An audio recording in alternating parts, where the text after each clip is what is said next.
अंतर्राष्ट्रीय संबंधों की दुनिया में समीकरण बदलते रहते हैं।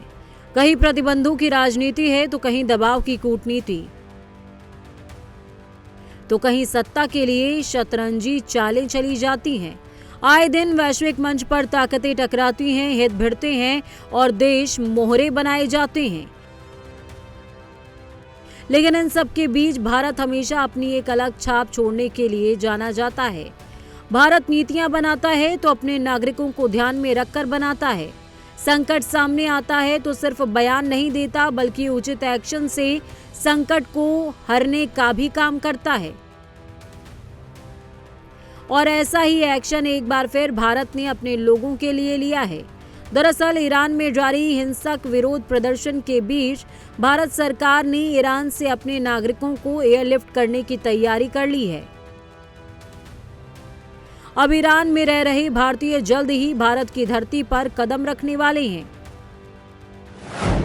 ऑपरेशन स्वदेश वापसी का संकेत। भारत सरकार ने भारतीयों की वापसी के लिए ऑपरेशन स्वदेश शुरू किया है।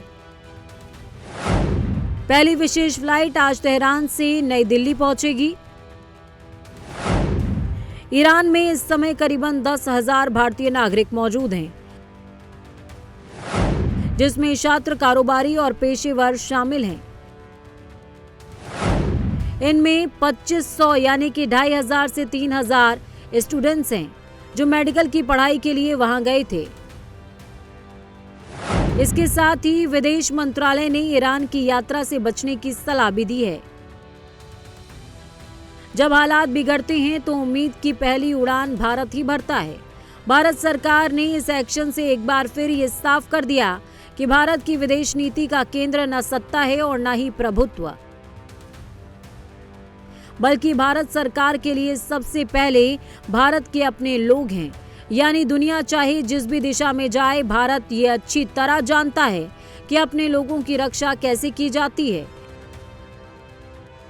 यही वजह है कि जब ईरान की सड़कों पर हिंसा भड़की, तब सरकार विरोधी प्रदर्शन बेकाबू हुए और हालात अस्थिर होते चले गए। तब भारत ने इंतजार नहीं किया, बल्कि तुरंत एडवाइजरी जारी की और भारतीयों की वापसी के लिए ऑपरेशन स्वदेश का ऐलान कर दिया। ऑपरेशन स्वदेश वापसी का संकेत। पहले बैच को शुक्रवार सुबह 8 बजे तक तैयार रहने की जानकारी दे दी गई थी। पहले बैच में Golestan university, Shahid Beheshti university of medical sciences और Tehran university of medical sciences के कुछ स्टूडेंट शामिल हैं। वैसी फाइनल लिस्ट देर रात शेयर की जानी है। यह ऑपरेशन सिर्फ विमानों की उड़ान नहीं बल्कि उस सोच की उड़ान है जो भारत को बाकी देशों से अलग बनाती है। ईरान में फंसे हजारों भारतीय, चाहे वो छात्र हों, कारोबारी हों या फिर पेशेवर, आज डर और अनिश्चितता के बीच में फंसे थे। खास तौर पर वो मेडिकल के छात्र जो अपने सपनों को पूरा करने वहां गए थे, सबसे ज्यादा संकट में थे। ऐसे वक्त में भारत ने साफ कर दिया कि संकट चाहे विदेश की धरती पर ही क्यों ना हो, जिम्मेदारी अपनी है। अंतर्राष्ट्रीय राजनीति अपनी जगह है, कूटनीतिक दबाव, वैश्विक समीकरण और महाशक्तियों की रणनीतियां अपनी चाल चलती रहेंगी, लेकिन भारत अपने लोगों के लिए हर जगह पहुंचता रहेगा। खुली दहशतगर्दी पूरे दुनिया में वो फैलाना चाहता है, चाहे ट्रंप है, चाहे सहयोगी सरकार है, उसी के खिलाफ आज एहतजाज हुआ है। और हम पूरे दुनिया के साथ यही तवक्को रखते हैं वो भी जुल्म और जालिम के खिलाफ सफारा हो जाए, ताकि हम इस दुनिया को जुल्म और जालिम से पाक और साफ करें, पूरे आलम में इत्तेहाद कायम करे और अदालत कायम करे। ईरान जल रहा है, लेकिन ये आग सिर्फ तेहरान की गलियों तक सीमित नहीं है। इसकी लपटें वॉशिंगटन की सत्ता तक पहुंच रही हैं। सड़कों पर नारे हैं, आसमान में आंसू गैस है, हाथों में पत्थर हैं और आंखों में गुस्सा। मगर इस पूरे उबाल के पीछे एक सवाल पूरी दुनिया पूछ रही है कि क्या ईरान में भड़की ये हिंसा सिर्फ जनता का गुस्सा है या फिर वैश्विक राजनीति की वो शतरंज जिसकी पहली चाल कभी डोनाल्ड ट्रंप ने चली थी। ईरान के मौजूदा हालातों को समझने के लिए थोड़ा पीछे लौटना बेहद जरूरी है। ईरान की हालत किसकी बदौलत? ट्रंप का पहला कार्यकाल दरअसल 2018 में ट्रंप ने ईरान न्यूक्लियर डील से अमेरिका को बाहर कर दिया और इसके बाद ही शुरू हुई मैक्सिमम प्रेशर पॉलिसी। ईरान पर कड़े आर्थिक प्रतिबंध लगाए गए, तेल निर्यात पर रोक लगी,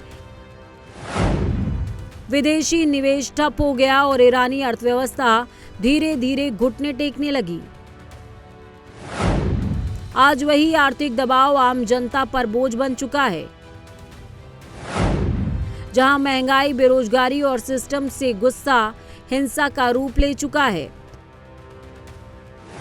ट्रंप प्रशासन के दौर से ही ईरान पर मैक्सिमम प्रेशर की नीति लागू रही है। ट्रंप की रणनीति भले ही वॉशिंगटन में बनी हो, लेकिन उसकी कीमत तेहरान की जनता चुका रही है। यही वजह है कि ईरान का आंतरिक संकट अब एक वैश्विक भू राजनीतिक संकट में तब्दील हो गया है। हालांकि अमेरिका सीधे तौर पर इन प्रदर्शनों में शामिल होने से इनकार करता है, लेकिन ऐसा माना जा रहा है कि अमेरिका की रणनीतियों का असर अब सड़क पर दिख रहा है। यानी लड़ाई ईरान में है, लेकिन उसका भू राजनीतिक मैदान पूरी दुनिया है। ईरान में अस्थिरता का मतलब है तेल बाजार में उथल पुथल, क्षेत्रीय युद्ध का खतरा और वैश्विक तनाव। ट्रंप का प्लान क्या होगा अंजाम? अमेरिका ने गुरुवार को ईरान के खिलाफ नए प्रतिबंधों की घोषणा की, जिसमें वहां के सीनियर सुरक्षा अधिकारियों, बंदियों के साथ दुर्व्यवहार करने के आरोपी कुख्यात जेल अधिकारी और तेल पेट्रोकेमिकल बिक्री से अरबों डॉलर का कमाने वाली कंपनियों के एक विशाल नेटवर्क को निशाना बनाया गया। अमेरिकी ट्रेजरी के एक बयान में कहा गया कि ये ईरानी लोगों के साथ खड़े होने के लिए हैं। ट्रेजरी विभाग ईरानी लोगों के खिलाफ क्रूर कार्रवाई में शामिल प्रमुख ईरानी नेताओं पर प्रतिबंध लगा रहा है।